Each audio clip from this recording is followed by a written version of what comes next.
them! It's Ace Detective Paimon's time to shine again! In the original plan, Cowl would tamper with the water tank rope and the number selector securing his target. When the magic box containing Halsey was lowered, the metal hook would retract gradually and pierce the balloon at the top of the box. When the balloon attached to the box popped, the water from the primordial seed inside it would pour down and dissolve Halsey. Afterward, Cowl would enter the tunnel and break the flower vase to conceal the water inside the tunnel, with the remaining evidence being covered up by the water tank on stage. But he encountered something unexpected in the tunnel, and wound up being fatally hit by the same water tank he meant to use to cover his tracks. Huh, that does make sense. That actually links together a lot of the more confusing pieces of evidence. Oh dear, what do I do? Even I think they sound convincing now. Have I falsely accused an innocent person? What a humiliation. Now, it seems like the only point of contention remaining is the exact circumstances that led to Cal's death. His notes mentioned he had an accomplice who could be related to the situation. On that note, the guards have just contacted me indicating that they uncovered new evidence. I shall now invite him on stage to share it with us. Thank you, Your Honor. We were just inspecting the luggage of the other people involved in this case. And we found an identical sample of the water from the primordial sea among Linny's personal effects. What? That can't be. Oh, I see. Well, how wonderfully comedic to have your own counterattack only to come back and wound you. Does this not clear all doubt? My dear citizens, my loyal audience, allow me to present my reasoning and bring this performance to a swift close.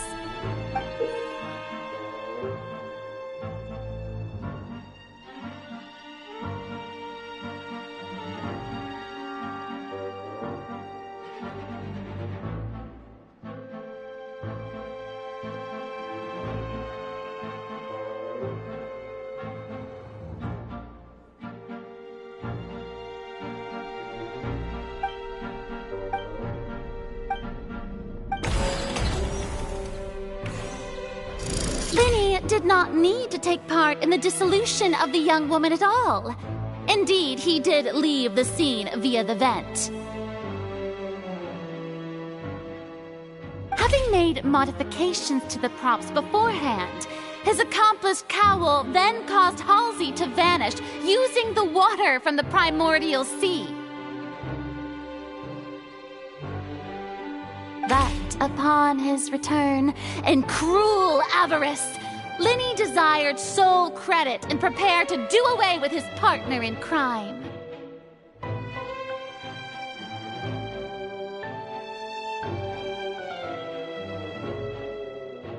Ultimately, he knocked Cowl out, and the tool meant to cover the crime up also became a murder weapon.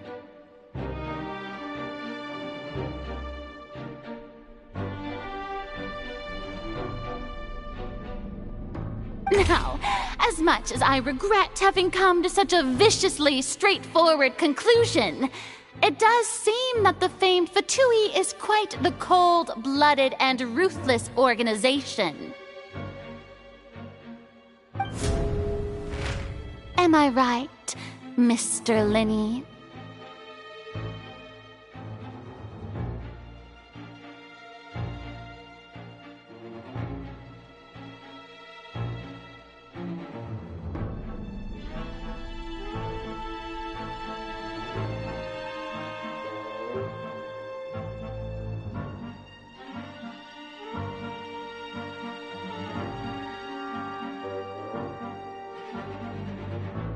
We've used up all the evidence we collected. There's no way for us to make a rebuttal here.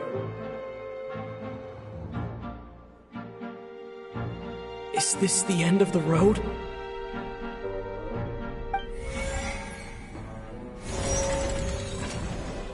Oh no!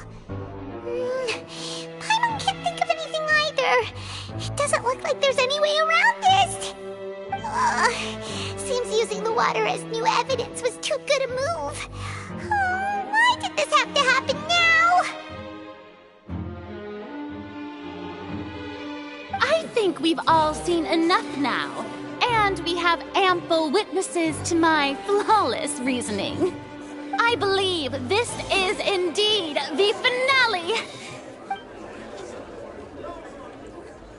Now then, my good, noble Chief Justice, should we not, in your view, Excuse me, everyone, but I must interject. Miss, I must ask you not to shout, and to respect the ongoing legal proceedings. Oh, come on. Don't be hasty.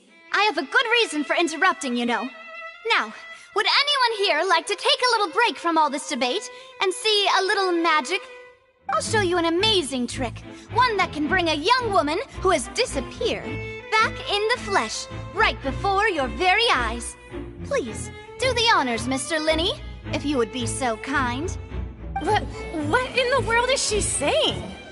No offense, miss, but miracles like that are beyond my scope as a magician.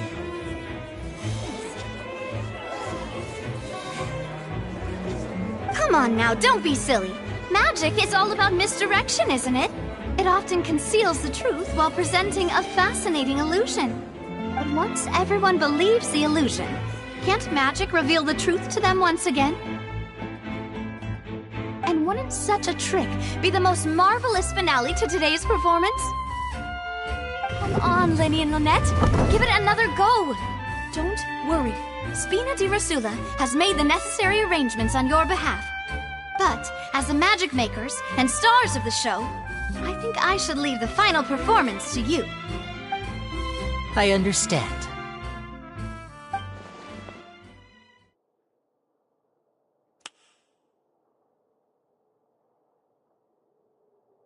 And voila!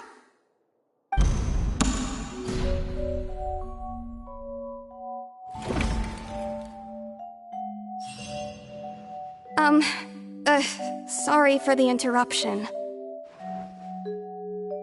Wait, isn't that Halsey? So the whole thing about people dissolving wasn't true after all? To be clear, I'm only here because this person told me that if I testified, the merit of doing so would lessen my sentence. I was hiding outside this room listening to the proceedings because I was afraid that I would be the one put on trial. I was just feeling happy that no one had noticed me, and then before I knew it, she caught me.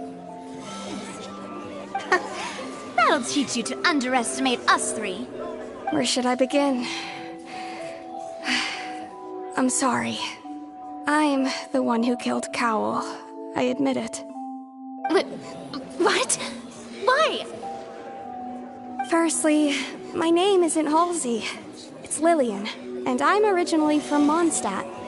I heard that Linny's show was gonna be a real thriller, but I missed the chance to buy a ticket, so I stole one. That's how I make a living. I steal stuff here and there. And I'd never been caught before. But I was noticed at the harbor a few days ago, and I barely got away. Linny was the one who caught me in the act. Hey, no wonder you look familiar. So you were the thief. Liddy even mentioned that you were pretty skilled.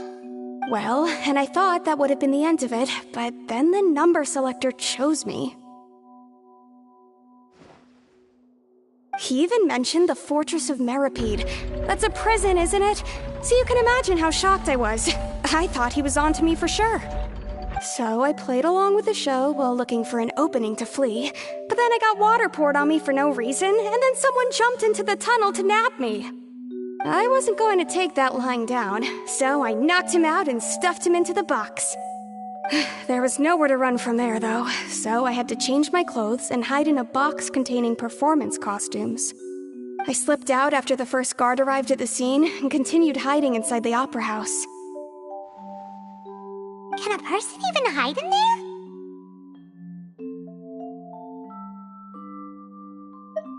But I swear I didn't know that the water tank would fall down. Really, I swear it. Had I known that, I wouldn't have put him in the magic box. I may be a thief, but I'm no killer. Well, that makes everything pretty clear now, doesn't it? This time, we need to tell the entire story from Lily-Ann's perspective.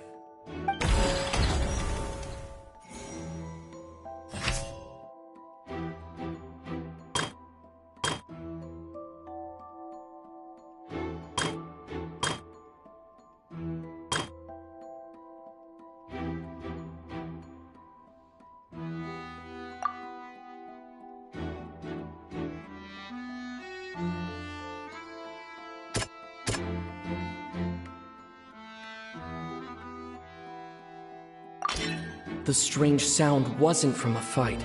It was Lily-Ann's attempt to break out when she was frightened.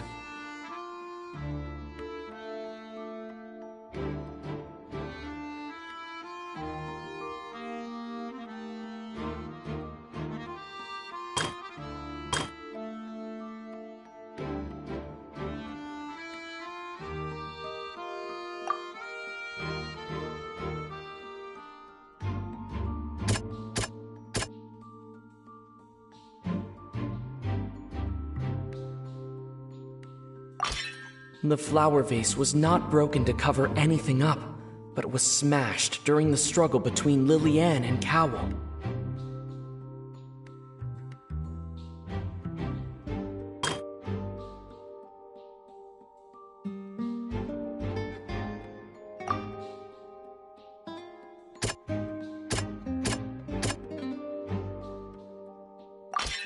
Lily-Ann was afraid that she would be recognized if she left, so she changed clothes and hid, biding her time. Just what one might expect of an experienced thief. And it's Ace Detective Paimon time! Having been selected out of the blue, Lily-Ann panicked. Her panic only intensified after she entered the tunnel and had water poured on her head. So she kicked the door open, producing the thud we all heard.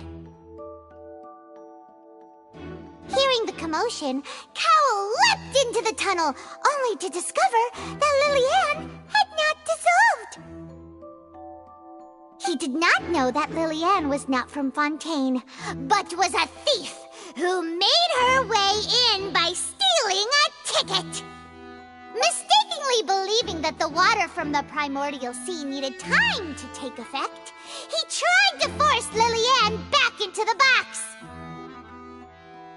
The two broke the flower vase during the struggle, but Lily-Ann came out on top, knocking Cowell out and putting him in the box. With no way of escaping, she changed her clothes and hid in the costume trunk until the performance ended.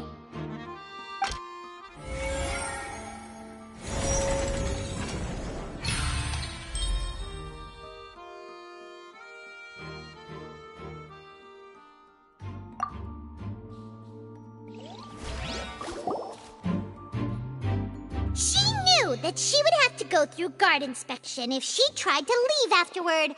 So, she has been trapped in the Opera House these last 2 days. She had already become desperately hungry by the time we were chatting over macarons. So, she swiped 2 of them right under our noses. Talk about a sneaky thief. At this point, all the events that happened in the tunnel have now come to light. Ah, so that's the whole story. Bravo! Bravo! Now then, Lady Farina, do you wish to speak against the defense's statements? Please answer the question, Lady Farina. Also, if I may add, the trial has not yet ended. As such, I request that the prosecution not leave the room before the proceedings have concluded.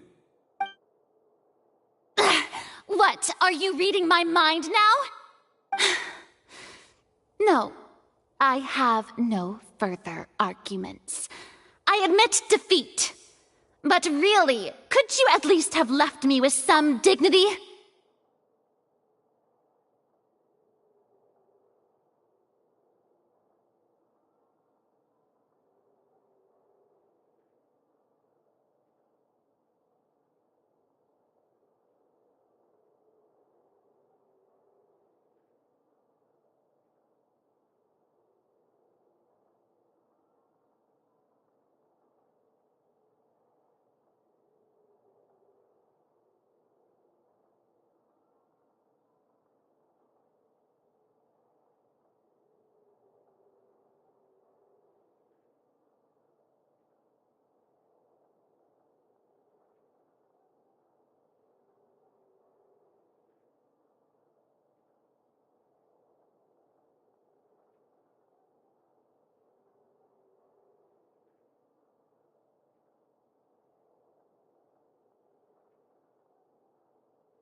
Wow! Look at that! She's like a deflated balloon now! If there are no objections, then as the Chief Justice of Fontaine, I shall once again repeat the full sequence of events. The actual perpetrator of the serial disappearances, Cowell, selected his next victim from the audience reservation list. With some modifications to the selector, he could ensure that the pre-selected young woman would be chosen. To cover up any evidence while committing the deed, Cowell thought of allowing the water tank to fall, which would conceal the water left behind after the young woman was dissolved. He also tampered with the rope suspending the water tank, using the fireworks at the end of the performance to cause the tank to drop and hide the watermarks. He poured the water from the primordial sea into a balloon during the preparation of the magic box and stuck it to the box's lid. Finally, he passed the prepared hook on a rope through the gap in the magic box's door when bringing the young woman to said box. When the magic trick officially began, the box containing the woman was lowered into the tunnel, tightening the hook rope and bursting the balloon containing the water. If all had gone to plan, the young woman would be dissolved at this time. However, Liliane was not from Fontaine, and thus fled the box with a loud noise. Realizing that there was trouble, Cowell entered the tunnel and met Liliane. Thinking that the waters had not yet taken effect, he decided to proceed. However, his opponent was more capable than he thought, and he was overcome, knocked unconscious, and placed into the magic box, and thus became his own final victim. Liliane, according to her own statements, then changed clothes and hid until the performance ended, before hiding in other parts of the opera house. As for Linny, he was in the underground structures within the opera house, and was thus ignorant of these happenings. From this reconstruction of events, we can conclude that Linny, the accused, is in fact innocent. While there is much in Linny and Liliane's conduct that should still be investigated separately, this case, at least, can be handed over to the Oratrice to make the final decision.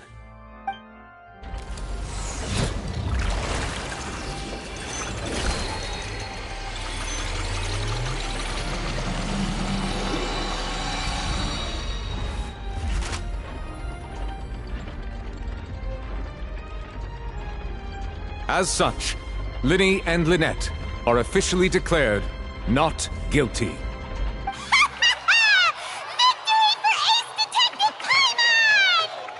Great work, partners.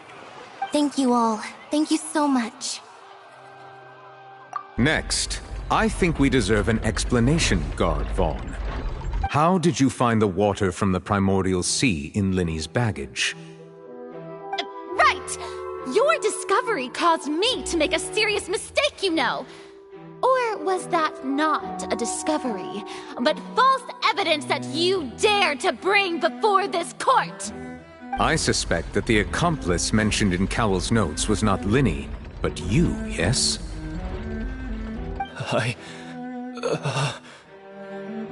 I'm sure you know what you must do to lessen your sentence. Speak quickly! Unless you want to earn yourself a one-way ticket to Coupon Town. I was just following orders. We were supposed to place blame for the serial disappearances onto Linny, and thus cause suspicion to fall on the Fatui. The higher-ups said this was the best opportunity to do so. And now that your plan has fallen through, and the secrets of the water have been revealed, you have become a liability to said higher-ups, yes? Therefore, you would be wise to tell everything you know, and seek the protection of the guards. Yes, I'll tell you everything I know. Our boss discovered that the water can cause people to dissolve. It can also be made into a potion, which when extremely diluted, can cause people to experience unforgettable exhilaration.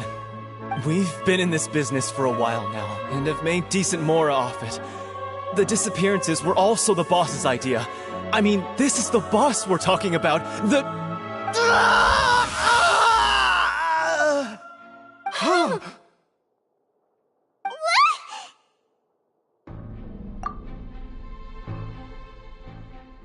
And now he can no longer talk.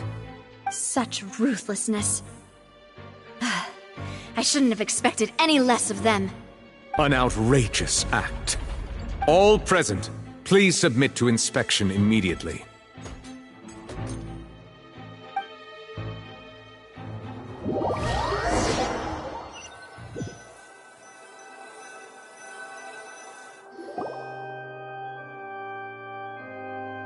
So, we're just going back now?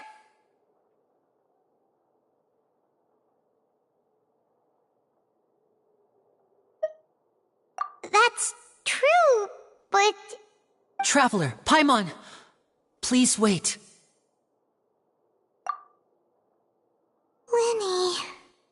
I know you may not want to speak to me right now. Maybe you don't even want to look at me. But still, let me thank you again for defending me to the end, even after you learned that I'm a member of the Fatui.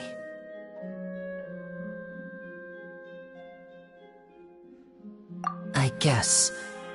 But regardless, I'd like the opportunity to set things straight. I didn't approach you with any ulterior motives or ill intent. I've spoken to you as myself, just plain Linny this entire time. As for why I'm a Fatus, it's because the goals of the House of the Hearth align with those of an orphan like me. That's all. That was how Father, who you might know as the Knave, approached recruiting us back then too. The Knave? The one who controls the House of the Hearth? She's your father? That's right. And since we're here, I was wondering, would you mind hearing a story? It's about my past. Back when our parents first died, Lynette and I were left wandering the streets. To survive, I took to surreptitiously observing an older street performer who did magic. It took me several days to figure out how he pulled off his amazing tricks. I took my sister through several streets until we found a crowded corner, and we began to perform magic tricks there. To my surprise, we proved to be pretty popular, and we could at least stop worrying about where our next meal would come from for a time. But I didn't want my sister to remain a street rat together with me forever. Before long, an aristocrat came to me and claimed that he wished to take us in after watching my performances. So you went from orphans to nobility just like that? That was how we felt at first too. As if fate was on our side and we could say goodbye to those painful days. But I gradually discovered that while we were called foster children, he was really after my talent for magic tricks. He would constantly take me to all sorts of banquets to garner attention, which he would then use to expand his social circles. That doesn't seem too bad either. Better than roaming the streets at any rate. It took a while for me to realize just how dark his heart really was. After one particular performance at a banquet, I discovered that Lynette was not on the same return vehicle as me. I waited a long time after we returned home, but she did not come back. I went to that noble's bedroom and asked him about her whereabouts. The answer he gave me was, she caught the eye of the most eminent person at the banquet, so I sent her over as a gift. I mean, you'll be able to perform your magic regardless of who your assistant is, yes? Oh no. So he was gonna... But wouldn't Fontaine's laws deal with such people? As far as outsiders are concerned, this is a relationship akin to adoption or foster care, and they have their ways of escaping the eye of the law. I managed to ferret out the location of the mansion of that so-called eminent person and hurried through the night. But by the time I leaped over the walls, avoided the guards, and made my way in, all I saw was the moonlit ground covered in blood, and the knave standing there in the darkness. So, she'd already taken care of that guy. That's right. She had rescued my sister before she could come to any harm, and had even discovered several girls hidden in a basement, all of them orphans. Father, I mean, the knave, might have seen something in me, and so she made me an offer. The House of the Hearth welcomes you, for your interests align with ours. Here, none will ever betray you. Indeed, betrayal shall never be permitted here. I was hesitant to trust her. I mean, I had just been betrayed by nobles. But she was also quick to destroy the noble who had taken us in at first, giving us back our freedom. Oh, so that's how the two of you joined the House of the Hearth.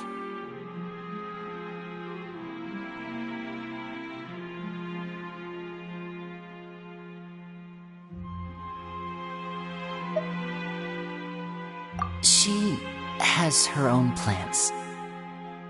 She has gained permission from the Tsaritsa to first use the Gnosis' power when she obtains it.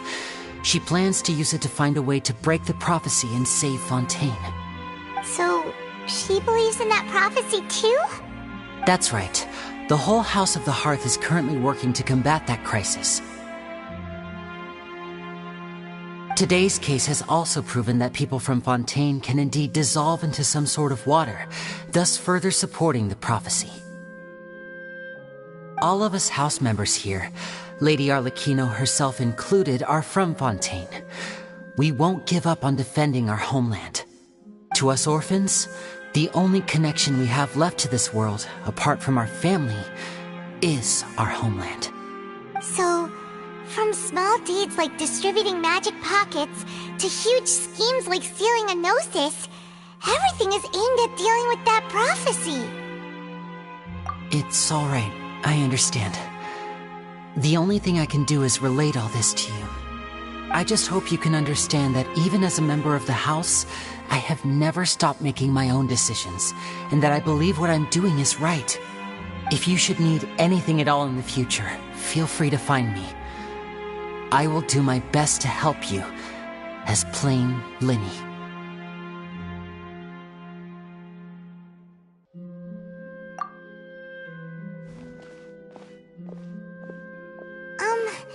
Bye, Linny!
Seems Linny is saying some strange things again.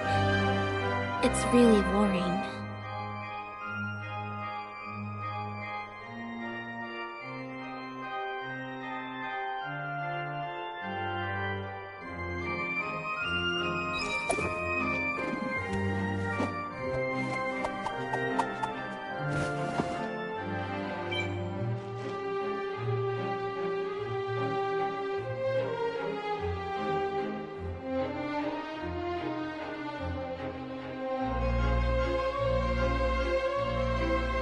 Tea is ready. Now it's time for a short rest.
Entering standby mode.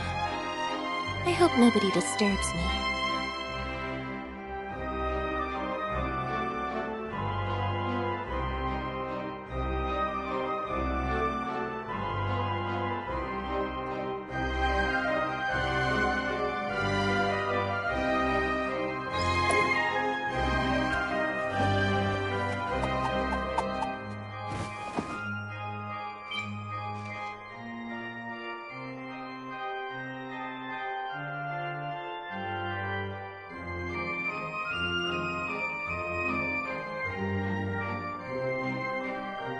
tea is ready. Now it's time for a short rest.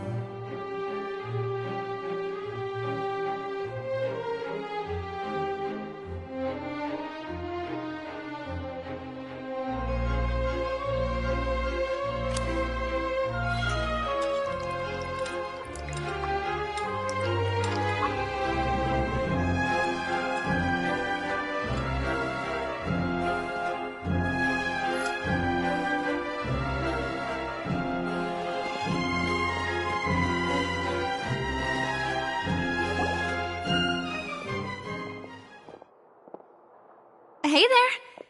What was with the disappearing act you pulled right as the trial ended? Were you looking for us, Navia? Well, this whole thing isn't exactly over, is it? I do feel that we're getting closer to solving the serial disappearances case, though. Don't you think so, too? Huh? What's wrong, my dear partner?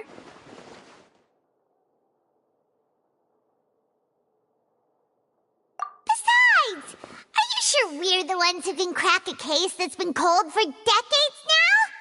And given that there's new evidence from the trial, there should be a trail of breadcrumbs for the Hydro Archon's people to follow now, right?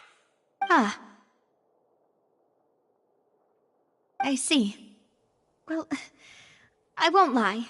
I'm a little shocked to hear that from you. But I suppose you are just travelers who have only arrived in Fontaine after all. Sorry. I might have been too presumptuous. Don't say that, Navia.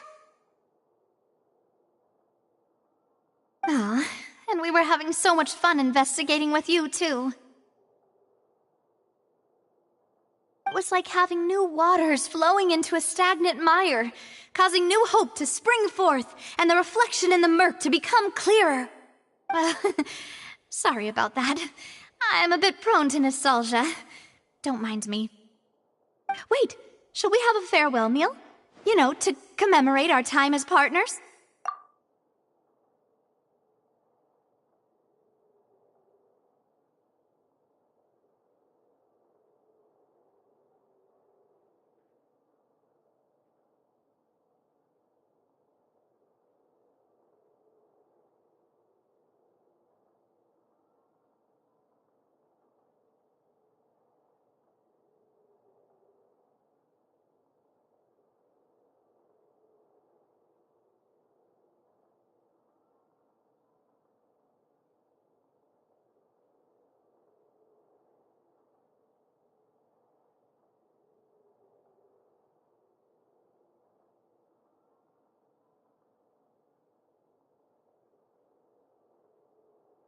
Huh?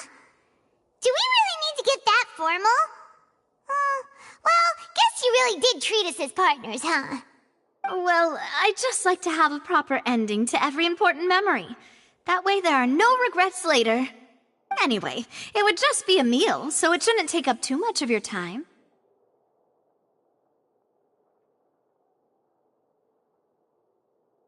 You don't have to twist Paimon's arm. If Boss Navia's treating, count Paimon in!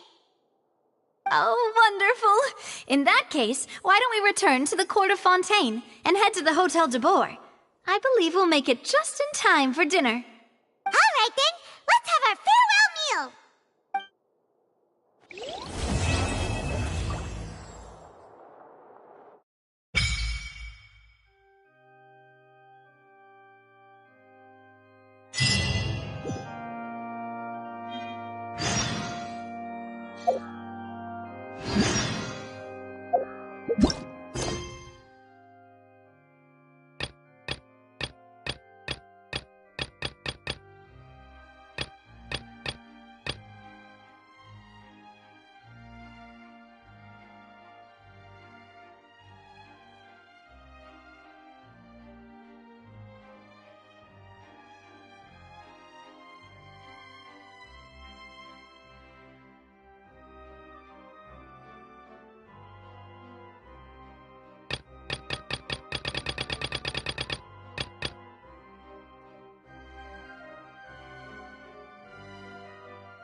Entering standby mode. I hope nobody disturbs me.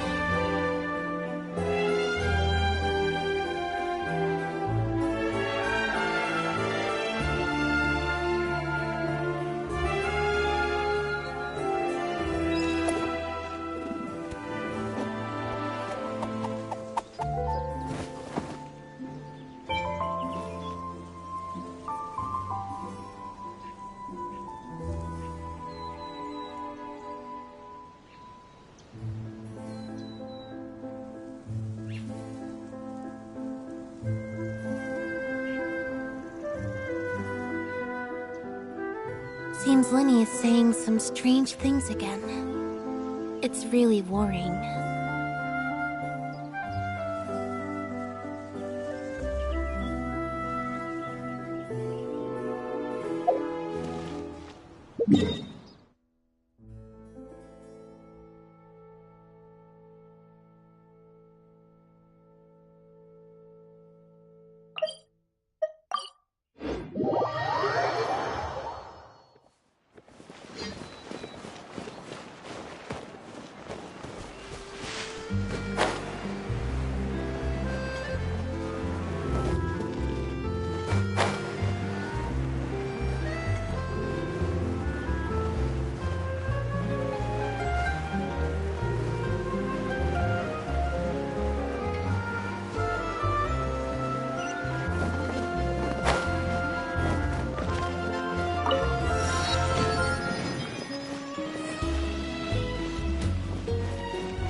came here several times with my father when I was little, but stopped eating here as often after growing up. I hope the food here will be to your taste. Oh, don't worry. We haven't eaten at a hotel like this in a while. Paimon's getting excited already. In that case, I'll go order for us first. Please wait here a moment.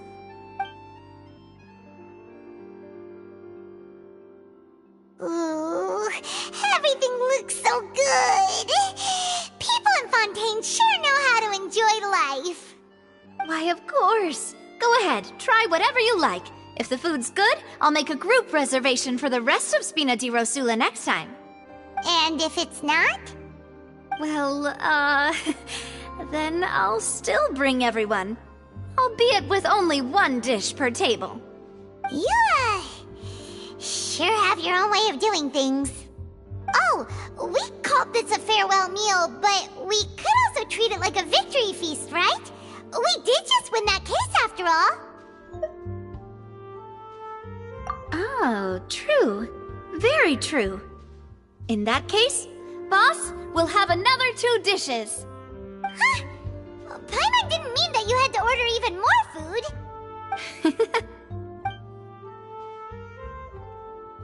Speaking of cases, do you think that the mastermind behind the serial disappearances will get caught soon now that this has all happened? Well, we've certainly taken a big step forward, but I feel that's about it. We know that there's an organization that means to dissolve these young women, but we still don't know what they are really after. If it hadn't happened right in front of us, Paimon wouldn't have ever believed that a person could be dissolved like that. Right? Yet it was because this was such a preposterous notion that the investigation could never really move forward before. Ugh. If only that guy could have finished speaking! We were so close to hearing who was behind it. In such investigations, even the smallest step can seem like a yawning chasm if the trail of clues is cut off. To be honest, I don't have high hopes for any follow-up that the authorities might conduct. It's not that I don't have faith in their ability, it's just that a different perspective is required in some matters. It's easy to guard against and deceive a single narrow perspective. A shift in thinking is required at such times in order to produce a breakthrough, which is exactly why the Spina di Rosula exists.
Those highfalutin folk are not all-knowing. That's why we exist. To seep into the cracks where filth falls through, where their watch fails them. That's the kind of problems we solve. Seems Paimon thought things were simpler than they actually are. It's all right. Well, this was supposed to be a farewell meal, so I doubt you have further interest in this business, right? Let's talk about something else. Like, what are your future plans? That's true. We didn't have a chance to speak to her after the trial ended. It didn't really seem like the right time or place to do it anyway. I see. So, your primary objective, which has been foiled so far, was to have a chat with the Hydro Archon. I've heard that there's a long line of people waiting to meet Lady Farina. I suspect you'll be waiting for quite a while, considering that you missed your chance today. Yeah, we've heard that she's super popular here in Fontaine, and that it'll be tough getting any of her time. Well, would you consider some more, unique ways? Perhaps even methods of, let's say, questionable legality? Guess that's Spina di Rosula's boss for you. Chock full of sketchy ideas. Well, what did you have in mind? Well, one way would be to infiltrate a performance troupe at the Opera House, only to abandon your act at the play's climax and ask to speak to her after the performance. I'm sure Lady Farina would be eager to see the ending, and would agree in order to finish watching the play, don't you think? Could you suggest something a little more practical? This plan seems pretty hard to pull off. We'd have to go learn how to act, and acting's really hard. All right, here's another. Find a way to conceal yourselves under her bed. Then wake her up in the dead of night and demand answers. Don't let her go back to sleep until she answers all your questions. I can personally testify that this one works. When I'm sleepy, I'll do anything as long as I can finally get some sleep. That might work, but that's not really the problem. The problem is we don't want to get ourselves arrested. Valid point. I overlooked that part. I was just thinking about leveraging a person's desire for sleep. All right, no more joking around. Perhaps you could... I don't know. Cut the line when she's on a break. You did defeat her in court, clearing citizens of hers from false accusations. False accusations she had nearly upheld personally. I imagine that she feels quite ashamed about the whole thing. You mean that if we catch her while she's on a break, she might be too embarrassed to refuse? Oh, that does make some sense. Why don't we give it a try after this meal? You know, strike while the iron is hot and all. Huh? Paimon, did you drink my Fanta? Was this your drink?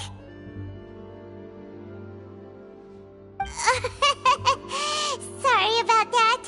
Paimon wasn't really paying attention and the cup was right next to Paimon. Would you like to order another? No, it's fine. We're just about done here. Alright. Honestly, Paimon wouldn't recommend Fanta anyway. It tastes kinda salty and icky.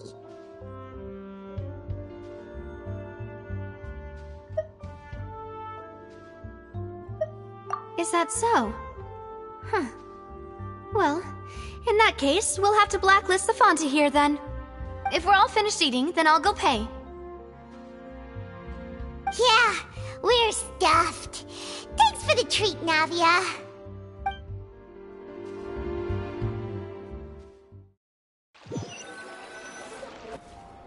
Oh, so full. Paimon can barely float anymore.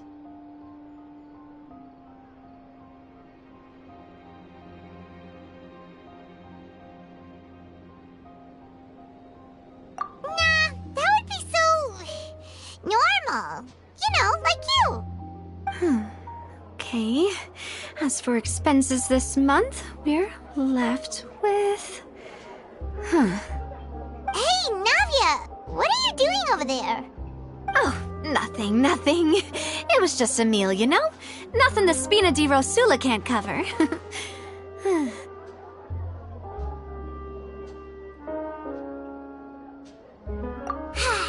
Let's get ready to try to meet the Hydro Archon again. Bye, Navia! So this is goodbye, huh? Well, if you do encounter any other trouble in Fontaine, you're always welcome to contact the Spina di Rosula. I'll give your request the highest priority. In any case, I wish you smooth sailing. I'll see you again, partner. See ya!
Illusion shattered! Delve into destiny. Rest and rebuild!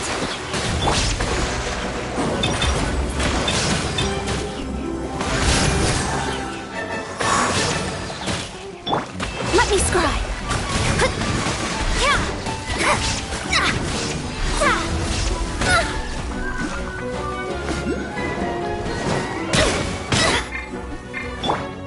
Inazuma shines eternal!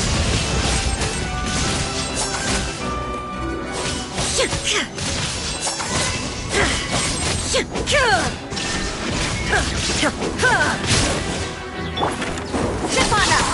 Let the magic begin! Hold the line! Shine down!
Dodoko? Dodoko, where are you?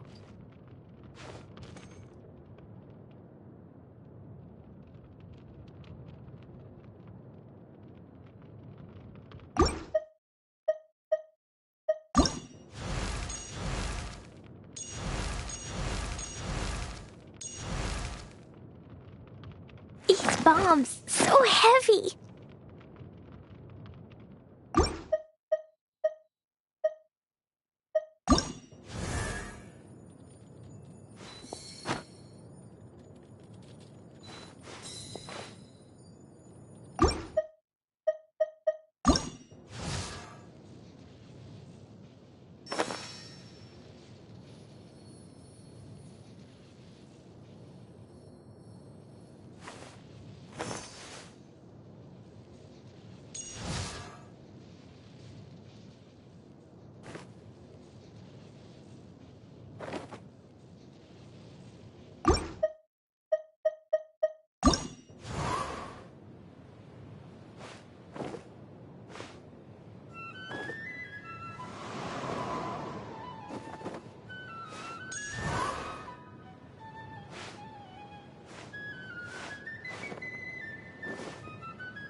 La da da da da da da da da da.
remains constant over the centuries. But human life is like the dew at dawn, or a bubble rising through water. Transitory.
Leave it to me.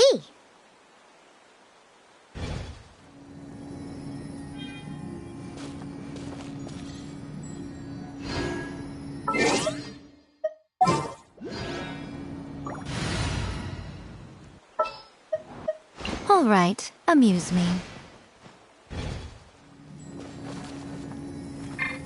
There is no escape! Right here. Emerge.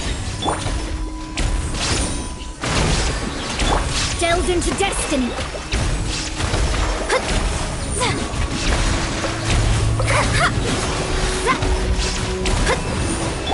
Right here. Emerge. Right now.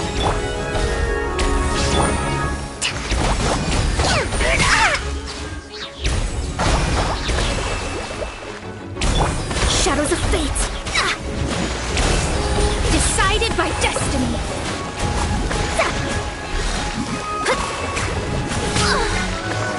Shine down!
This should cover food and rent for a while.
Scry the sky.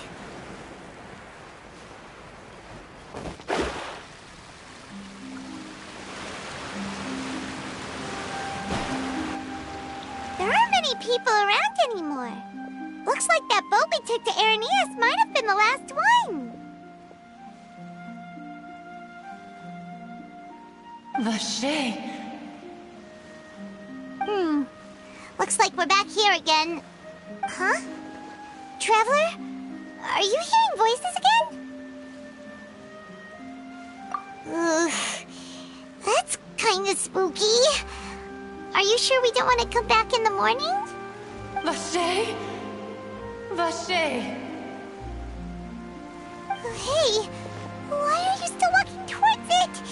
There might be something nasty in the water.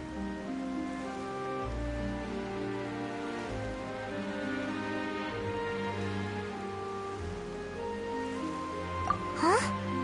Hang on. Paimon can kinda hear a voice. It's calling for Vache, right? Hey, Traveler! Stop walking! Come on, wake up!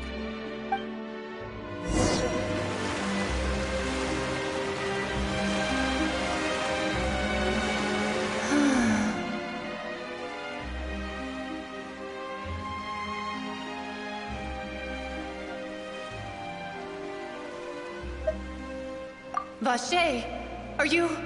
my dear Vache? No, wait. You seem to be someone else. Do you know Vache? Do you know where my love is? I'm... Wait. Who am I? I'm very sorry. I fear I do not know. My memories feel like they have been washed away like a flood. So many fragments dissolved amidst the tide, never to be recovered. How much have I lost? How many things that I once held dear while on land have I since forgotten? Yes, that is what I was once. But now, I am but the consciousness of one who is lost their form. I do not know how I came to be like this either. I only vaguely remember being covered in light blue water, and then all grew dim.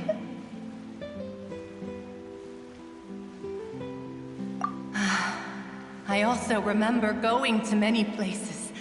I loved adventure, loved exploring places of peril. No matter where I went, Vacher would go with me. I knew how dearly he loved me, and I also loved him equally as much. But now, we can no longer go back. The pain of such parting, I never knew how heavy it could be. No, our reunion no longer has any meaning. There is no way for us to create any new memories. The thought of me gives him no succor, so let it lie forgotten beneath the waters. If you meet Vacher, tell him not to look for me. Tell him to move on. That is the only thing I still remember. Perhaps that is so, as I was submerged in the waters, losing consciousness. I saw Vacher above the surface. His eyes were filled with such sorrow, such longing. If only I could have comforted him, told him that I did not suffer. Indeed, I had felt a great warmth. Is that what you call it? Dissolving? If anything, I consider it a form of release. It was a state of neither fear nor frenzy, with only an endless peace, like the water's still surface. I could also liken it to being a thirsty person who drinks water for the first time, and only then sees how they have lived for so long in a world of endless want and anxiety. I think I hear your companion. It's time for you to go, I think.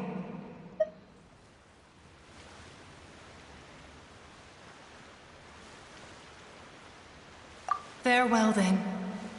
I am glad that you were able to sense my presence. Remember, if you see Vacher, tell him not to seek me out any longer.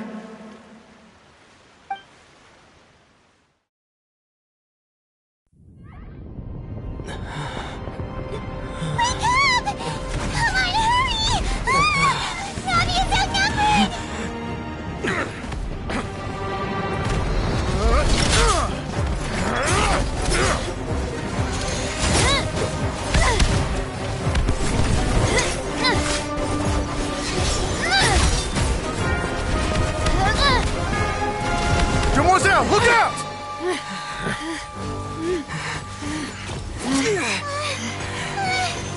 Dear God, it's a whole army of Gardamex.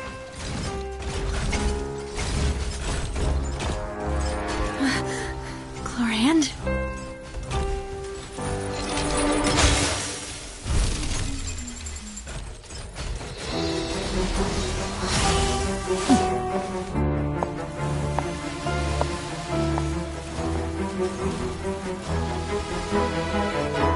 Quick, now's our chance!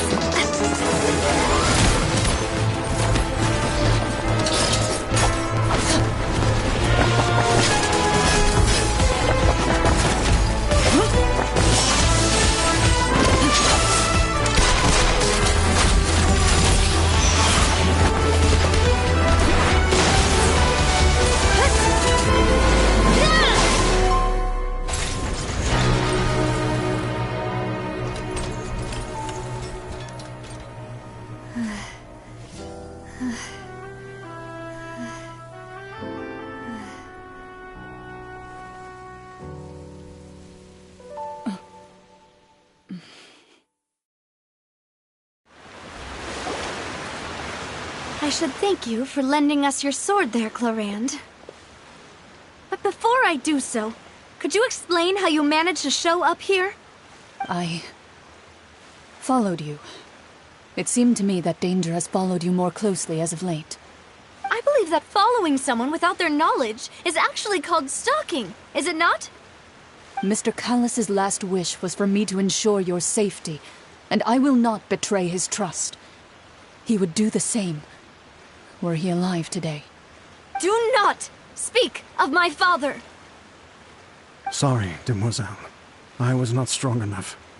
Thank you for your aid, Miss Clorand, but do keep an eye out for your manner of speech.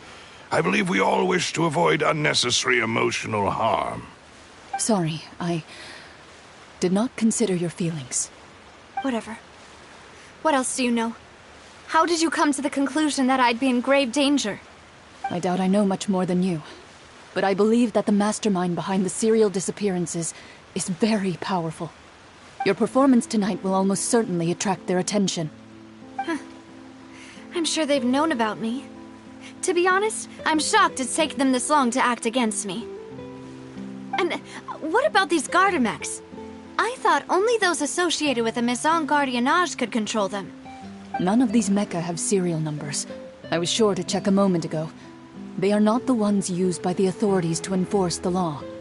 I can only conclude that some powerful or wealthy party must have obtained them via illegal means, deploying them as a private force of sorts. What? Your point being that they're out of Spina di Rosula's league, then? Yes. Be careful, and do not act rashly. I will continue investigating no matter what. We will bring the truth to light. That's my father's true last wish.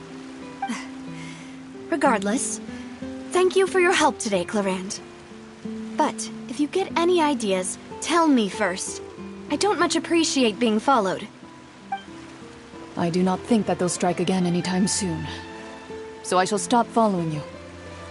Good day, all.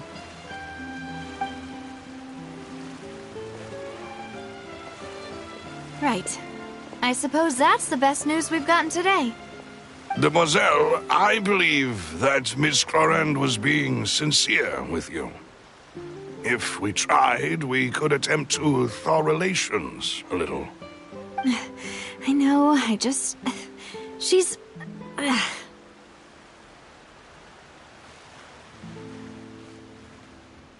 Oh, thank goodness! Paimon thought we were done for! Those Gardamex came out of nowhere while you were unconscious, and Nadia and her gang saved us!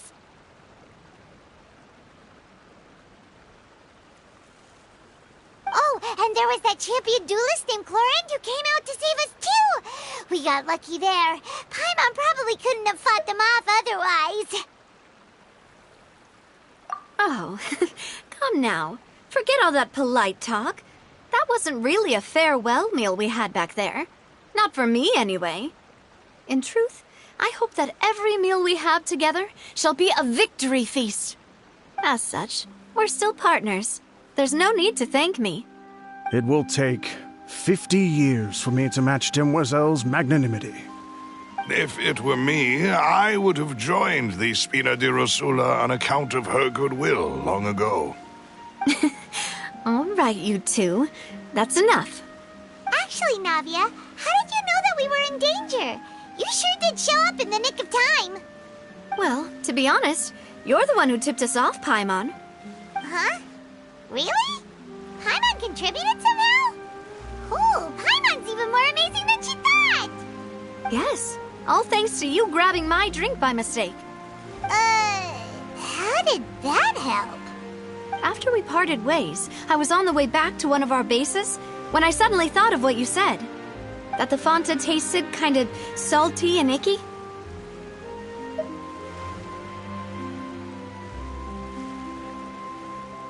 Fanta only comes in sweet flavors, so how could it have tasted salty?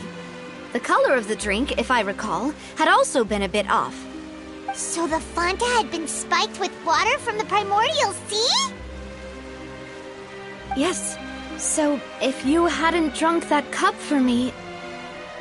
Spina di Rosula is preparing the grandest of awards for you as we speak for saving the boss. Huh? Really?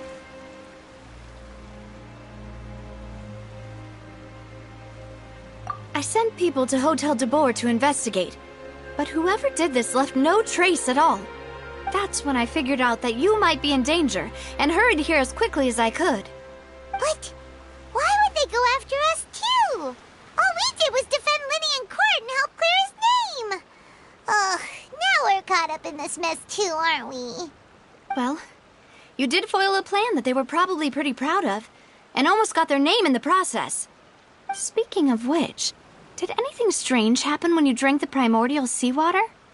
Well, it can't be a coincidence that the traveler fainted just now. He said that he heard that voice calling for Vache again. Oh, and this time Paimon heard it too, but it was real faint. Does this situation have to do with the primordial seawater then? Does that mean the primordial seawater raises someone's sensitivity to hydro when it's used on people who are not from Fontaine?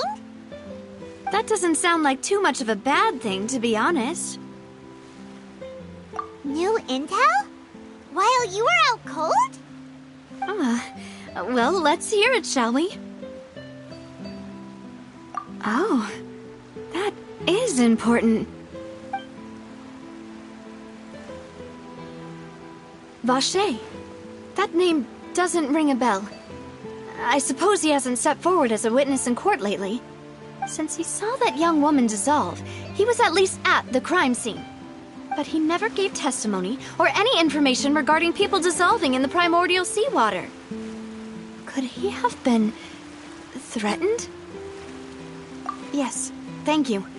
This is very important information indeed. We will continue to investigate. Oh, you mean you'll help us investigate? Well, you did say that our farewell meal didn't really count. That means we're still partners, right? And besides, we're in this now whether we like it or not. You're not gonna let those people who targeted us get off the hook so easily, are you, Traveler? Demoiselle, do try not to look quite so pleased. You are the face of Spina di Rosula, after all. You talk too much. Well, in that case, let's head back to one of our bases, shall we? I'll arrange accommodations for you. We also have some plans to go over, and hopefully we can deepen our bonds as partners. But we'll take that one step at a time, I guess. Don't worry, you two. With us around, our base is definitely secure.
We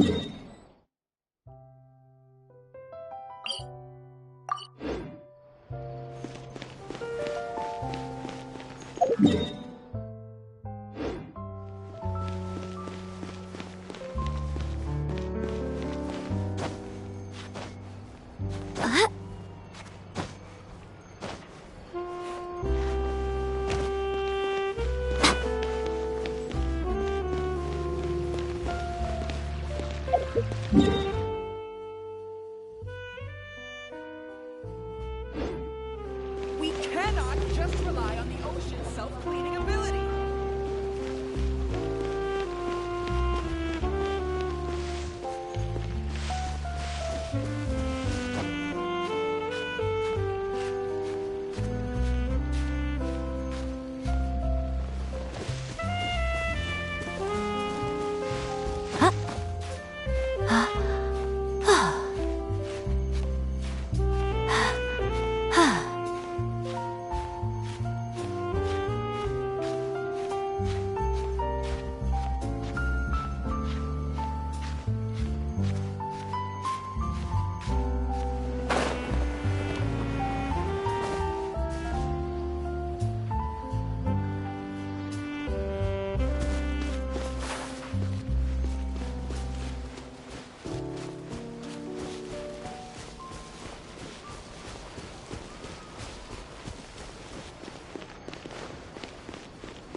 It's right up ahead, but let's make sure we weren't followed first. I've been keeping watch, Demoiselle. I haven't spotted anyone suspicious thus far. Very good. But let's not let our guard down for now. I shall find rooms for our respected guests. Thank you, Malus. Now, let's continue, traveler.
This is your base? It's not quite what Paimon imagined. Your accommodations have been arranged. Under the present circumstances, I can confidently say it's the best we have. Well, our funds have been a little tight lately. After all, we don't allow illegal or unethical profiteering. In fact, our funds often come from citizenry who support us. Seems like it's tough times for everyone. But if you have the support of the people, that does sound like it's worth it. To be honest, our financial situation was a lot better back when my father was in charge a few years ago. I'm afraid I'm not quite his equal. Your father... He was the previous boss of Spina di Rosula, right? How did he... Demoiselle, if you'll allow me to explain. No. I'll explain it myself. I suppose I couldn't run from this topic forever. And as partners, this is something I hope they can understand. My father's name is Callus. Yes, the same one they call Callus the Unfaithful in the streets. 3 years ago, he was accused of murdering his own friend. But he chose a duel to defend his honor instead of standing trial. He died in the duelist's ring.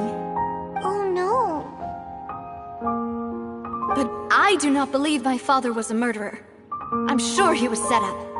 At the time, I believed that if he only stood trial and was duly investigated, something amiss would crop up and prove his innocence. But strangely, he not only requested the duel himself, but rumor has it that even after being seriously injured, to the point where he could be deemed as having lost the duel, he refused to surrender, determined to die in the arena. 3 years later, I still don't understand why he did that. How could he protect his honor if he's dead? If anything, he gave up his chance to defend himself. The closest piece of info I have is that my father had been investigating the serial disappearances case at the time of his death. Ah, so that's why you're so determined to get to the bottom of that case. That's right. I've also tried to investigate the murder my father was implicated in, but I haven't found a single new clue in my countless reviews of the investigation records. However, I believe that if the murder case is related to those behind the disappearances, they must know something. I must know what really happened. Was my father coerced? Framed? Even if he really did kill his friend, I must get to the truth. If only he'd been more open with me when he was still alive. He even hid the fact that my mother died due to complications when giving birth to me. And now, here I am investigating his death. You really are a handful, aren't you, Papa?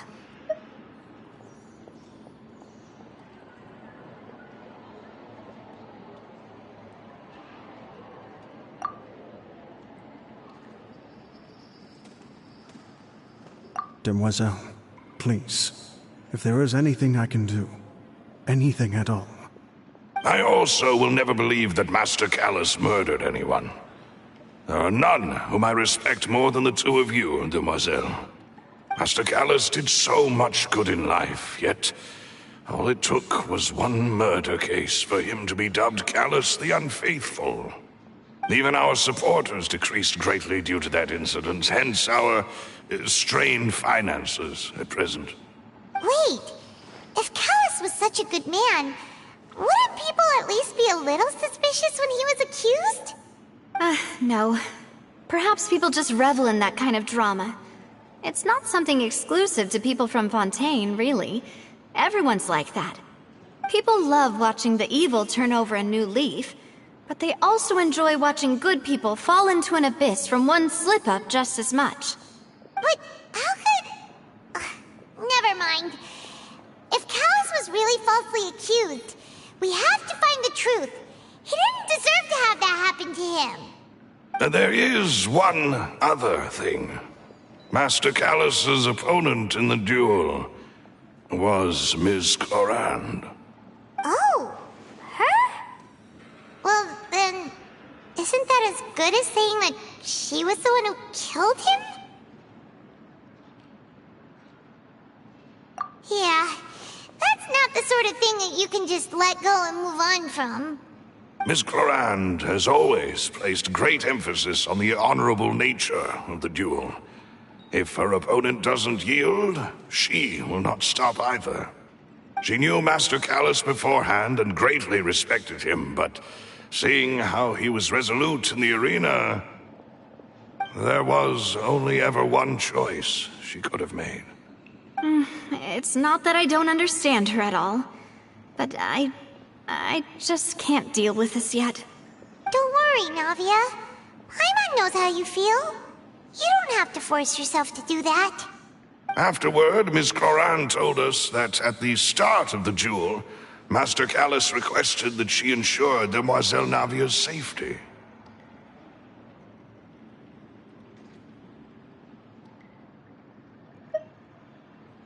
Yes, that is our understanding as well. Oh, Papa. What madness drove you to ask the person who killed you to take care of me? All right, anyway, that's the information I wanted to share with you. Even if it did sound like I was just complaining towards the end. Thanks. You two should go and rest. This was quite a day after all. Yeah, Paimon's beat. Please, relax and get some sleep. We will ensure you rest soundly.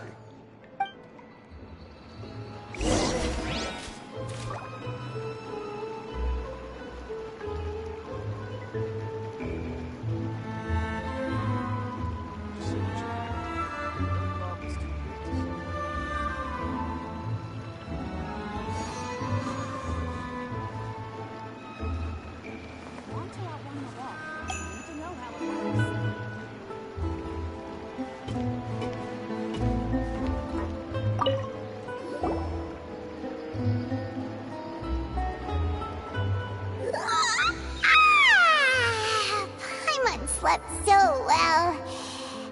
This place feels almost too safe. Huh? Navia? Where did the other two go? I sent them back to Poisson. It's Spina de Rosula's place of origin, and where we have our headquarters.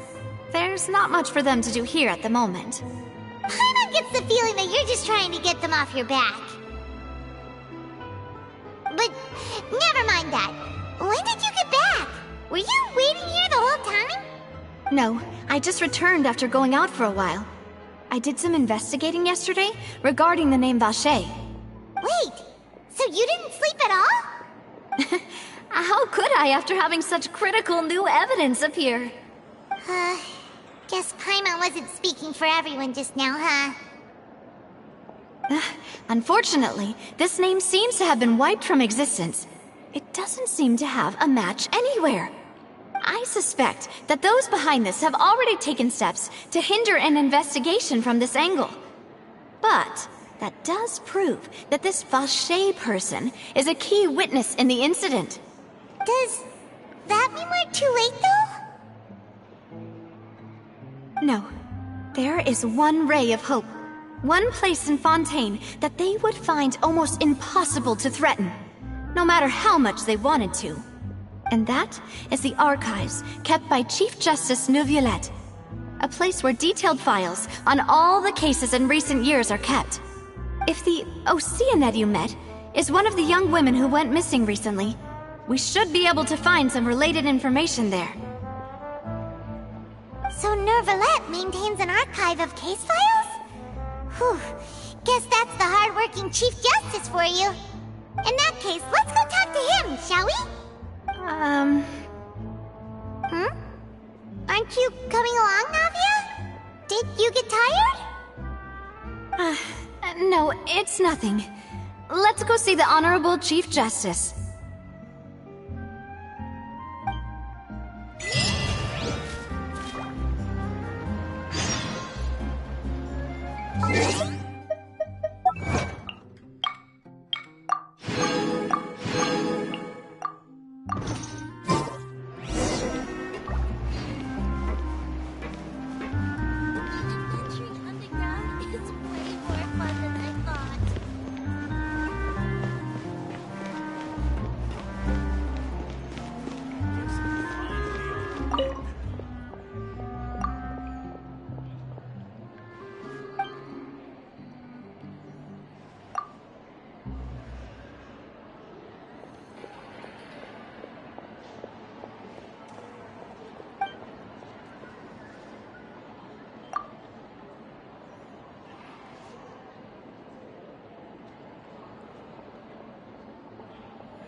is all this standing making me dizzy?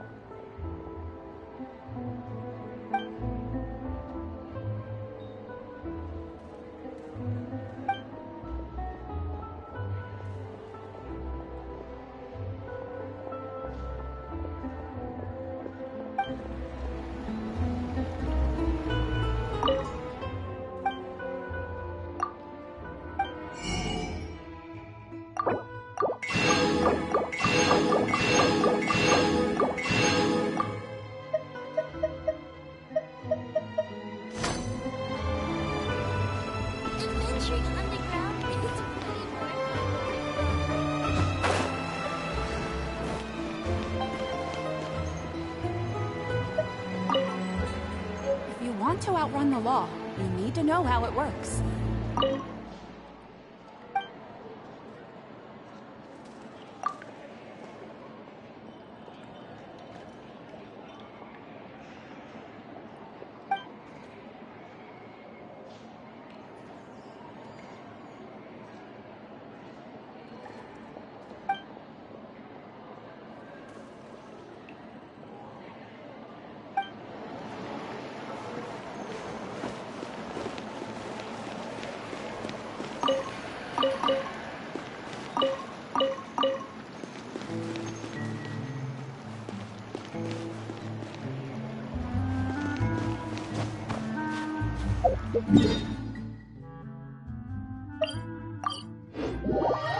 The palais is right up ahead.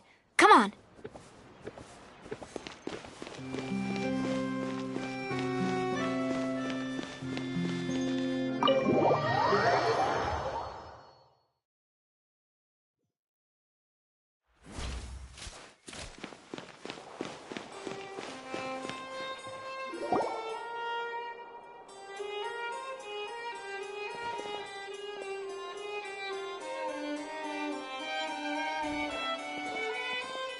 Halt!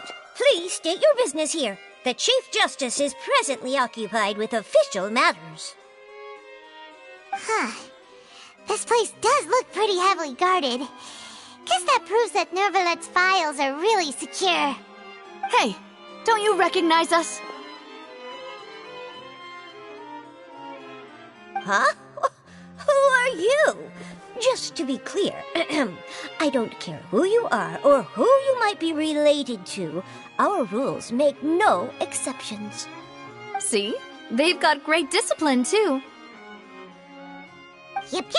Paimon can tell. If you're here just to crack jokes, I can point you towards the exit. Unlike some, we're busy, so please leave if you don't have a reason to be here. No. What I meant to say is, shouldn't you remember us from a few days ago? We were at the trial of the great magician Linny. Oh, yes, I remember. I read about it in the Steambird. You must be Linny's attorneys. It's all coming back to me now. We're here today to report and archive some information on a follow-up case. Huh. Is that even a thing? Of course. Don't worry. We're here on official business. You can trust us. All right then, I'll let you through. The Chief Justice is just inside. Thanks so much.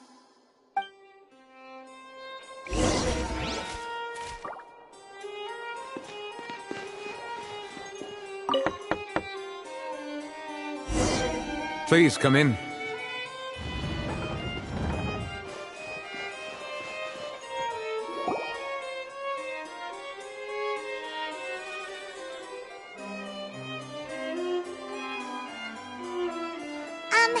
Sorry to barge in, Monsieur Nervalet. We only lied to get in because we didn't know any other way. It's all right. Please let me know how I may be of assistance to you. So you're not mad at us? We're looking for a man called Vache. He may have been an eyewitness in the serial disappearances case. If we can find him, we may be able to unearth some key information on the case. Ah, I see. In that case, please wait here a moment while I browse through the files.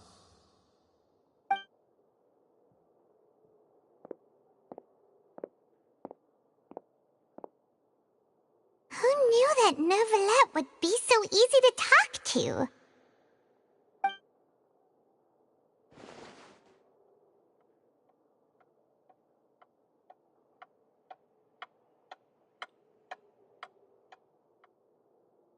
Unfortunately, I'm quite certain that no one by the name of Vacher has been involved in any case, criminal or civil, in the past several years. There are no records of him either in the files or in my memory. Traveler, what if it was really just a dream? Is that so? All right then.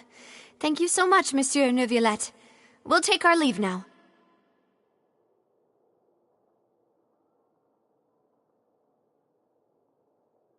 Ahem.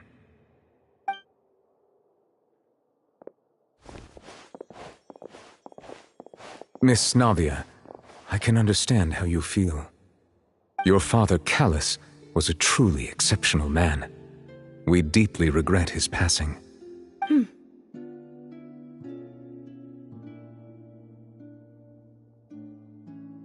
And what are you trying to say, Monsieur Neuvillette? Are you trying to console me?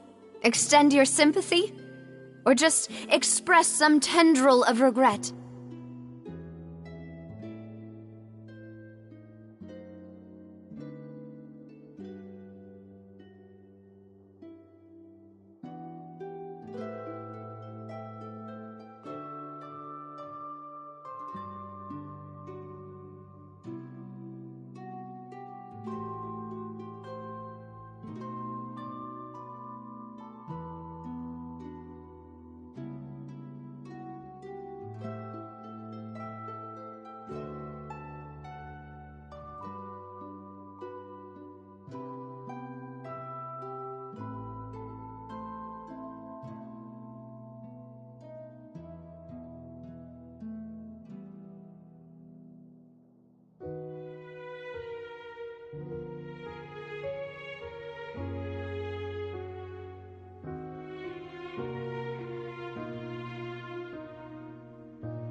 No. You are not trying to do any of that. I can hear it in your voice. There's no emotion behind your words. You only said those things because you felt like you should.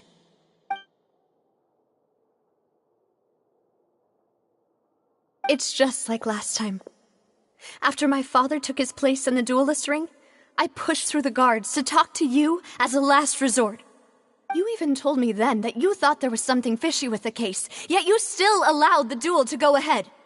In your eyes, the value of a human life is nothing compared to those cold laws you hold so dear. If you truly regret my father's death, then why didn't you call a stop to the duel? Why didn't you give me the power to stop him from throwing his life away? Why did you just let him die, despised and hated by all? Everything was hanging on a thread at that moment. Just the tiniest effort could have changed everything. There are still so many things I never got to tell him. So many questions he still owes me answers to. If you really have no heart, then just look me in the eyes. I, Navia, will show you the true meaning of regret. I'm sorry, Miss Navia. You and my father are truly alike. You keep all kinds of things in your heart and never say a word to anyone. It's not so much that you can't feel, but that you would never express anything. Oh well. In any case, everyone already knows full well the apathy of the Chief Justice. My apologies for taking my emotions out on you, Monsieur Chief Justice. Let's go, Traveler and Paimon.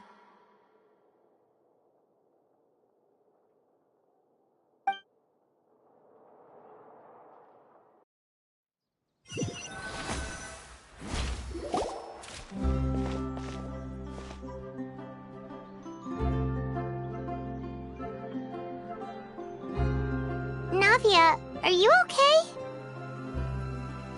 I'm fine. Rain. It's raining. You're right. Wasn't it still sunny when we went into the building? And there shouldn't be any active trials today. How strange. Now that I think of it, on the day my father was convicted of murder, it was also raining. What is it? Did you think of something?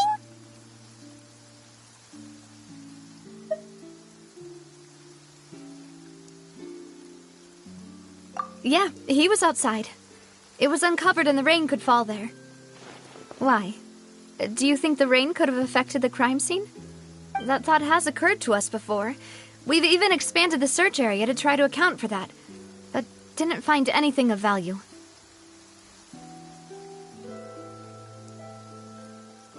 Oh? Wait. You don't mean... So you're saying that the true murderer could have been turned into water and then got washed away with the rain? Yeah. And if that's what had happened, then no one would have believed your dad, even if he explained what he saw to the authorities. I really think I found a true genius for a partner. You're completely right. How did I not connect the dots earlier? All right, let's go to Poisson. With this new lead in mind, we'll get to the bottom of my father's case for sure. Yeah, we're gonna make progress for sure this time. Do you want to go with me now? Or do you want to head over by yourself later?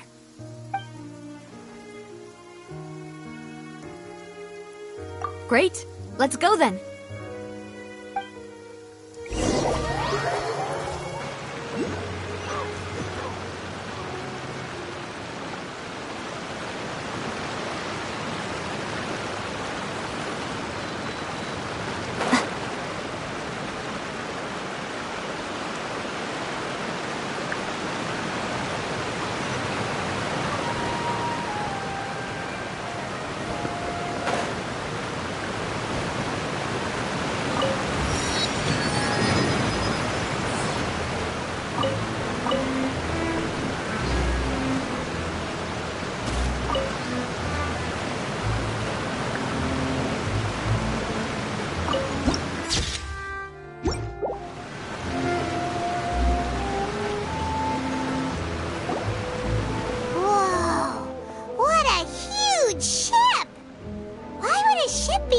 at a place like this? There's no need to be so surprised. While it may look like a ship, it's actually Spina di Rosula's headquarters. My father was the one who asked for it to be built like this. Perhaps our taste in exterior design is the only thing we occasionally had in common. A gigantic and glamorous ship embodies discovery, opportunity, ambition, and conquest. It symbolizes Spina di Rosula's bright and limitless future. And Paimon thought you were bluffing when you said Spina di Rosula had a glorious past. Paimon was confused why a group with such a history would live in the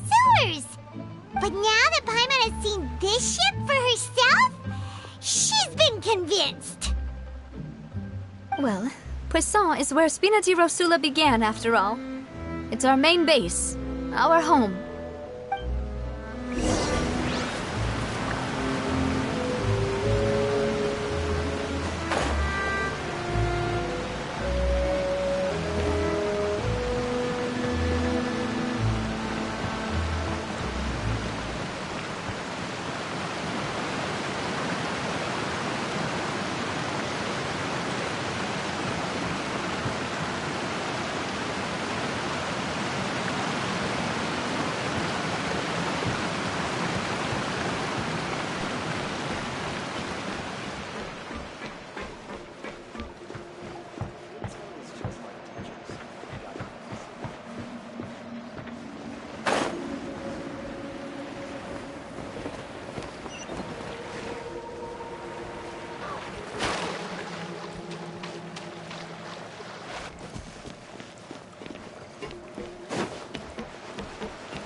Maloose, we're back!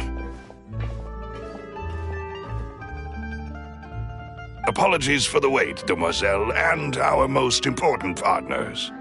You said before that you still had some business at the court. What brings you back to Poisson so quickly? About that. It's because my partner here reminded me of something really important. You see, what if my father's case had something to do with water from the primordial sea? You still remember, right, Maloose? On that night, it was raining? Yes, the case was quite similar to that of Mr. Linney's. Both were what you'd call impossible murders. Could you tell us a bit more about what happened before? Yeah, of course. Many years ago, something called synth began to gain popularity in Poisson. At a glance, it was a kind of drink that could excite your mood and produce many pleasant hallucinations. Wait! Didn't that guard guy who turned into water also mention that the primordial water could be used to produce some kind of potion? Yes, he did. Considering what we know now, it's almost certain that synth is created using water from the primordial sea. If you drink synth for an extended amount of time, you'll suffer many side effects, such as losing the ability to focus or control your emotions. And if you were to stop drinking it completely, you'll experience flashes of paranoia and anxiety while lacking energy to do anything. It's an extremely dangerous substance. As he oversaw Poisson, my father was compelled to put a stop to synth abuse and called for a complete ban of it.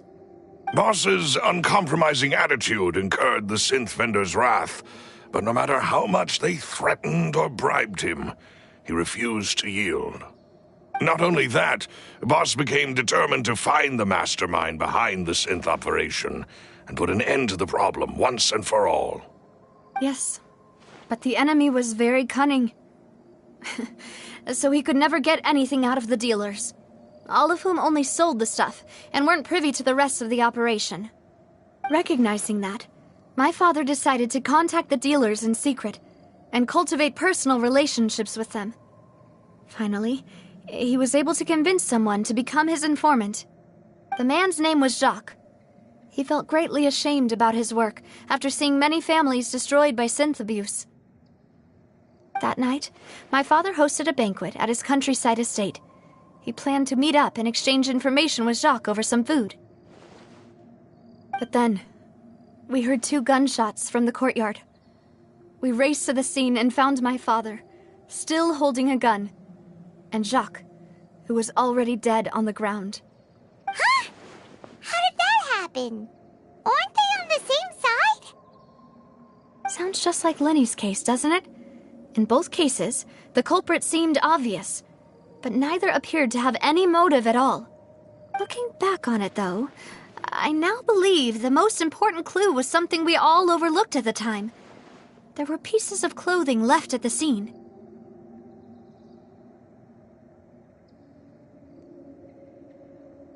Precisely. It's all thanks to you that I made the connection now. Back then, we all just thought they were some costumes that Jacques used to disguise himself at the banquet. But, considering it now, it's almost certain that they belong to a third person at the scene. With one extra person, we'll also need to reconsider why the 2 shots were fired. You're right. We still don't know what happened. But my intuition tells me that we're on the right track to figuring it all out. I'm finally headed towards the truth. Jacques was an empathetic man who was infinitely remorseful for his past actions. It's unlikely that he turned on Boss with 0 warning. I think this third person is probably the key to the full truth. On that note, however, even though this will not please you, demoiselle, as your and your father's butler, I must still offer a word of warning. Our opponent is insidious and cruel. They are extremely difficult to deal with, and Boss has already lost his life trying to bring them to justice. Even though Spina de Rosula has lost most of its former glory, Poisson has welcomed a new time of peace, and we have been allowed to live out our lives. There is no need to follow your father's path. It would be both wise and in line with Boss's wishes to step back and give up on the case. If that's indeed what he wished for, then he should have told me that himself. Was I not the closest person to him? And yet, I was the one most kept in the dark. What was the point of him dying without sharing any of the secrets he knew? Did he manage to protect anything in the end? Synth is still here. Callus the Unfaithful is still his epithet. And Spina di Rosula is barely getting by. Nothing has changed. Did he think I'd just accept his meaningless death and live out my life just as meaninglessly? I've never accepted that. Ever. Not since that day, and certainly not now. I want to find out the real answer for everyone's sake. For the missing girls, for the victims, and for myself. Navia. This is indeed the best moment to act. Your partner appears to be quite reliable, and more importantly, demoiselle, I think you're also ready to take this on. So you do know something else, Malus? Yes, I do. In fact, even before that banquet, Boss already knew of the connection between Synth and the serial disappearances case. But what drove all the tensions to the boiling point was the revelation that you, demoiselle, had been selected as the next target to disappear. What? Boss also didn't tell you that he had been diagnosed with a rare illness. The doctors told him that he had no more than 5 years left to live. And the serial disappearances case caused him great anxiety. 5 years was nowhere near enough time to resolve this long-standing conflict. But once he passed away, all the danger would pass on to you. Knowing all of this, he decided to use one final intimidation tactic before his death. He claimed to have already gotten his hands on some key incriminating evidence for the other side, and even told some members of Spina di Rosula about the details. But as long as you remained safe, he would not share the evidence with the public. If something were to happen to you, then he and all those he told would immediately expose all they knew about Synth and the disappeared victims. Right, so nobody would be able to get off scot-free. As we've seen, Boss's tactic has worked. Even though Boss has been gone for a long time, the other side has not tried to take Demoiselle's life. No, I don't believe it. He never appeared to look sick to me. No father wants their daughter to see them weak and haggard, especially someone as proud as Boss. To him, dying in a duel and suffering lasting dishonor as the unfaithful was still far preferable than losing face in front of his daughter. So he chose to die in silence, so that he could protect me. I'm afraid you're not understanding this correctly, demoiselle. What Boss wanted to hand to you was not a parasol, but a sword. If Boss's spirit could hear you telling me that you want to find the answer for the sake of everyone involved, I'm sure he'd be extremely proud. That fool. Couldn't he have just given it to me straight? No. He might have set up everything precisely because he never thought I'd be able to understand him. Is that the amount of confidence he had in me? And what if I was never able to make it to where I am now? Yeah. I suppose that's true. With the way he'd set things up, if I had wanted, I could have just lived out my life without a care in the world. But thankfully, he rarely talked to me about complex matters, and thus understood little of me as a person. In this case, he really didn't need to give me an easy way out. Malus, what was the key evidence that he shared with you? It's the location where synth is produced. Essentially, it's the enemy's headquarters.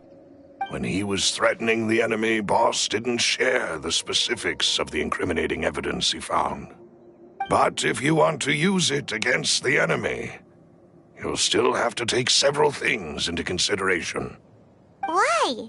If we know where the place is, can't we just go storming in? You mustn't forget that we're fighting against a mysterious and dangerous organization that's been in operation for decades. There's no telling what might be lying in wait at their headquarters. We also have no idea what kind of evidence we may be able to find inside, nor what people we may be able to capture. But a single visit to their headquarters would be tantamount to a formal declaration of war. The worst case would be that we leave empty-handed, but also open ourselves up to full retaliation. Then, in that case, why not work with the Fontaine authorities? Well, you saw one of them dissolve during Mr. Linney's case. We have no idea just how thoroughly they may have been infiltrated. Huh. That's true. Seems my father really had no choice. But things are different now. It should be a lot easier to prove the other side's guilt, now that we've connected Synth with the disappearances case. You sound like you've put a lot of thought into this, Malus. I am the butler, after all. I live but to serve the boss and Demoiselle's will.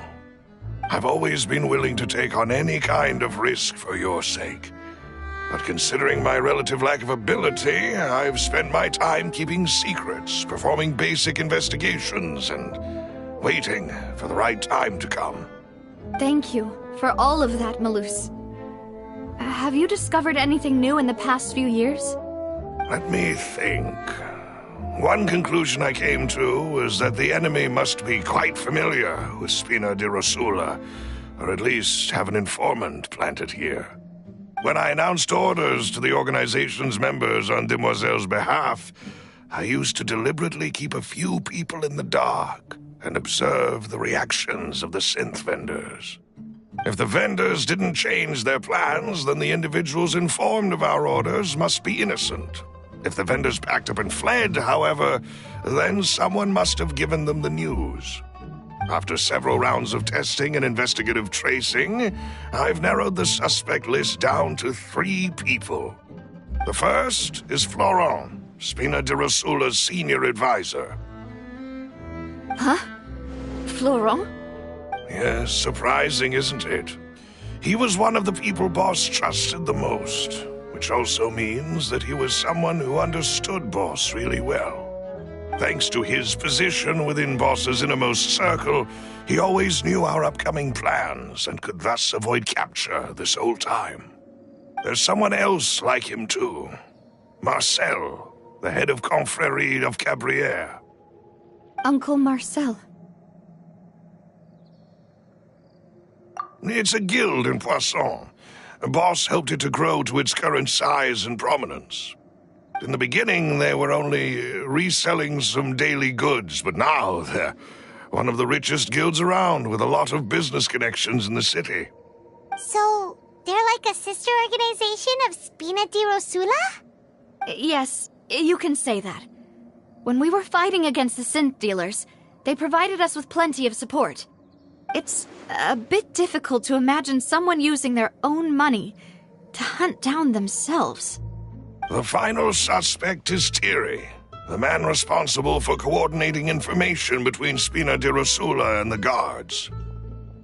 Although the guards mostly leave us to our own devices, there are still many activities we have to report to the local authorities. Since Thierry is always in the know about our current activities, he could theoretically always plan one step ahead. I see. These are all people who I communicate with quite regularly. To think that the enemy we've been fighting against has been right next to me all along, among those I trust the most. It's almost too hard to believe. If you want to investigate them, please take every precaution to not alert the quarry. Judging from our experience, the enemy is extremely cautious. Of course. And thank you, Malus.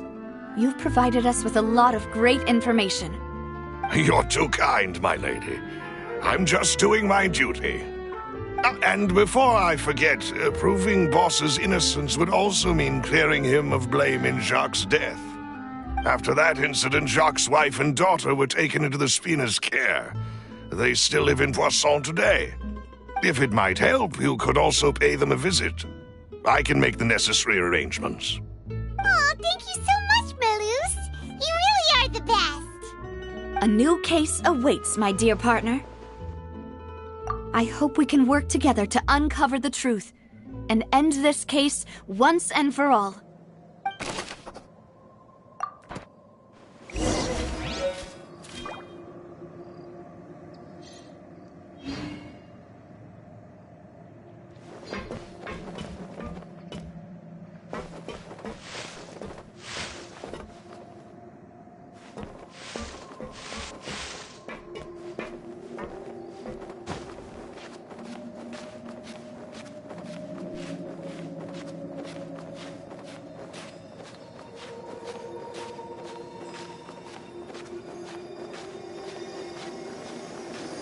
Yeah.